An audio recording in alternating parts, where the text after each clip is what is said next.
안녕하세요. 반갑습니다. 자, 오늘 아침 아부뉴스에서 어제 부동산 시장 정말 뜨겁게 달구었던 찌라시가 돌았습니다. 해당 내용을 다뤄주세요 하면서 아부뉴스 채팅창에 글을 올려주신 분이 있었는데 사실 어제 그 찌라시와 관련돼 가지고는 너무 황당한 내용들이 많이 있었죠.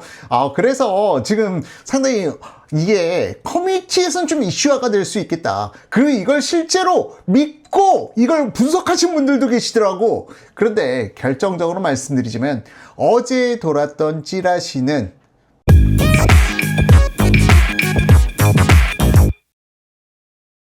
분명히 말씀드리겠습니다. 가짜입니다. 이거는 출처 자체가 이게 의도적으로 가짜 찌라시를 돌렸을 가능성은 배제할 수 없겠으나 실제로 이게 현실화될 가능성은 그냥 제로에 수렴한다라고 보셔도 무방한 찌라시예요. 자, 이 내용과 관련돼 가지고는 제가 너무 단정적으로 말씀드려서 아포유 지난번에도 11호 부동산 대책 발표될 때 이 부분 이거 좀 찌라시에서 끝날 것 같은데 라고 이야기했다가 진짜 이게 현실이 되지 않았느냐 하면서 비판해 주실 수 있는데, 이번 찌라시는 그 성격이 다릅니다. 법적으로 불가능해요.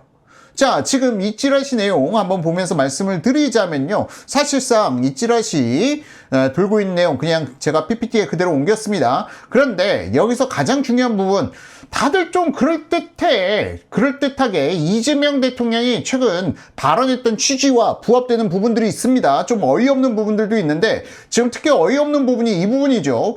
비거주 아파트 보유세 연 3%로 적용한다. 그러면서 20억은 3.5%, 30억은 4%, 40억이면은 4.5%, 50억 초과는 5%.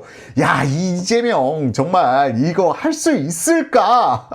50억 초과 아파트 같은 경우는 그러면은 1년에 보유세만 2억 5천이란 이야기입니까? 자, 어쨌든 이런 부분을 갖다가 전혀 배제하더라도 이게 이것 때문에 불가능하다라고 주장하는 건 아니고요. 지금 해당 내용에 가장 절차적으로 문제가 있는 부분이 바로 이 부분입니다. 전세금 예치신탁 에스크로 의무화 도입 7월 1일부터 시행하겠다. 이거는 현실적으로 불가능합니다. 그리고 이 불가능한 부분을 갖다가 이 찌라시에 담았다는 것 자체가 이 찌라시의 신뢰도를 갖다가 명백하게 떨어뜨리는 오점으로 작용하고 있죠.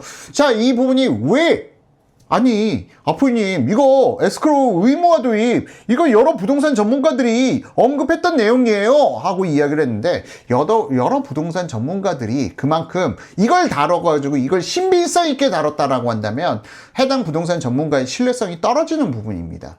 왜냐? 이것은 기본적으로 현행 법률상 의무화를 도입할 수가 없도록 되어 있어요. 이걸 현행 법률상 개정해야 되는 부분들이 상당히 많습니다. 입법이 상당히 여러 가지 입법이 따라줘야 돼요. 기본적으로 주택임대차보호법이 개정이 되어야 되고요. 금융업법도 개정이 되어야 합니다. 전세금을 갖다가 예치하는 걸 의무한다 함으로 인해서 헌법에서 보장된 개인 사유재산에 대한 권한을 축소시키는 부분이 있고요. 그리고 이 부분을 갖다가 넘어서서 실제 이 부분을 어떻게 운용할 것인지 이거에 대한 입법 내용조차도 지금 전혀 진행되지 않고 있는 상황 속에서 이걸 7월 1일 의무한다라는 것은 사실상 거의 판타지 소설에 가깝다. 이거는 실제로 진행이 불가능한 사안이에요. 그러니까 주택임대차보호법 이거 개정하지 않고 이거 대통령 시행령으로 할 수 있는 부분 아니냐 하고 이야기하실 수 있는데, 이마저도 불가능합니다. 왜? 대통령 시행령이라는 것 자체도 기존의 법률 구조 하에서 움직이는 것이 가능하지, 기존 법률에 전혀 내용이 담기지 않은 내용을 시행령으로 진행한다는 것은 거의 불가능에 가까워요. 불가능합니다. 따라서 이러한 부분은 입법에 대해서 전혀 이해도가 없는 분들이나 할 수 있는 이야기고요. 아마도 전세금 예치신탁 에스크로 계좌를 갖다가 도입할 수는 있어요. 도입하는 건 가능합니다. 근데 여기에 의무화가 붙게 된다면 이 부분은 분명 입법 사안, 특히 금융업법도 개정이 돼야 되고요. 금융소비자보호법도 정비가 돼야 될 겁니다.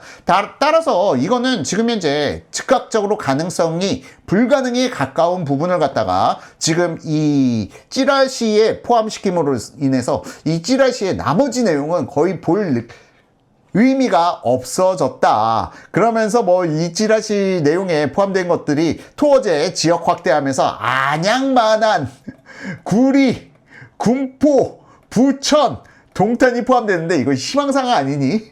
오히려 토지거래 허가구역이 지정되고 나면은 주택가격이 급등이 나타났어요. 이 급등이 나타나는 것은 정말 단순합니다. 정말 단순하게 시장에 매물이라는 것은 즉시 입주가 가능한 매물이 있고요. 지금 입주가 불가능한데 세입자를 깨고 파는 매물들이 있어.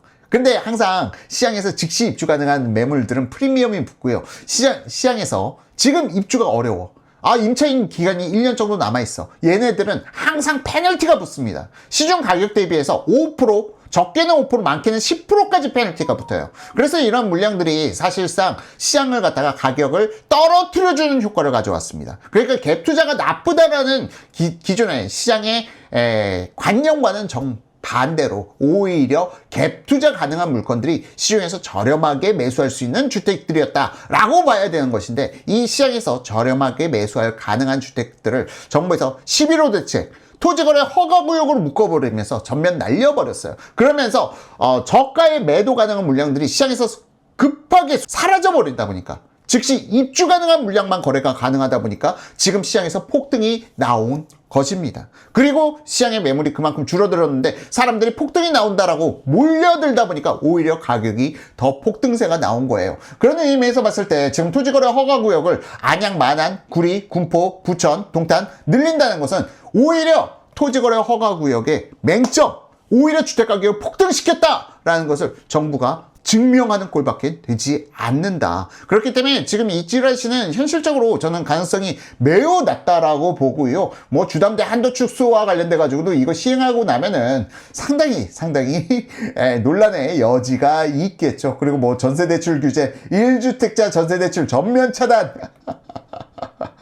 글쎄 이러한 부분을 부분적으로 현 정부에서 미친 척하고 강행할 수는 있겠지만 이 전체 찌라시 내용의 구성이 지금 현재 너무나도 빈약하다. 특히 가장 문제되는 부분, 바로 에스크로우 의무화 도입, 이 부분은 현실적으로 불가능에 가깝다라는 거 말씀드리면서 이 부분에 대해서는 오늘 아침 아하부뉴스 다시 모니터링 하면서 댓글에 이런 댓글이 올라와 있더라고. 어제 돌았던 찌라시 이것 좀 언급 좀 해주세요. 근데 어제 읽고 나자마자 나는 이 찌라시를 핸드폰으로 봤어요. 핸드폰으로 보고 나서 이거는 완전 가짜잖아 하면서 그냥 저는 생각도 안 하고 있었던 내용이 오늘 아하부뉴스의 댓글창에 좀 올라와 있어서 한번 다뤄봤습니다. 자, 그럼 이상으로 해서 이번 짤막하게 어제 돌았던 찌라시에 대한 제 의견이 아니라 이거는 거의 기정사실화 시키셔도 됩니다. 이 찌라시는 가짜였다. 그리고 만약 이 찌라시 출처가 정부 측에서 의도적으로 내보낸 거라면은 글쎄 실현 가능성은 이 부분이 전문성이 없는 찌라시인 만큼 여러분들께서 크게 걱정하실 찌라시 내용은 아니다라는 것도 말씀드리도록 하겠습니다. 자, 그럼 이상으로 해서 이번 영상은 여기서 마치고요. 앞으로도 채팅창이라든지 아니면은 댓글창에 여러분들이 궁금하신 부분들 짚어주시면요, 제가 해당 부분에 대해서는 제가 아는 한도 내에서 여러분들께 팩트를 전달해 드려 가도록 하겠습니다. 자, 그럼 이상으로 이번 영상 여기서 마치도록 하겠습니다. 고맙습니다.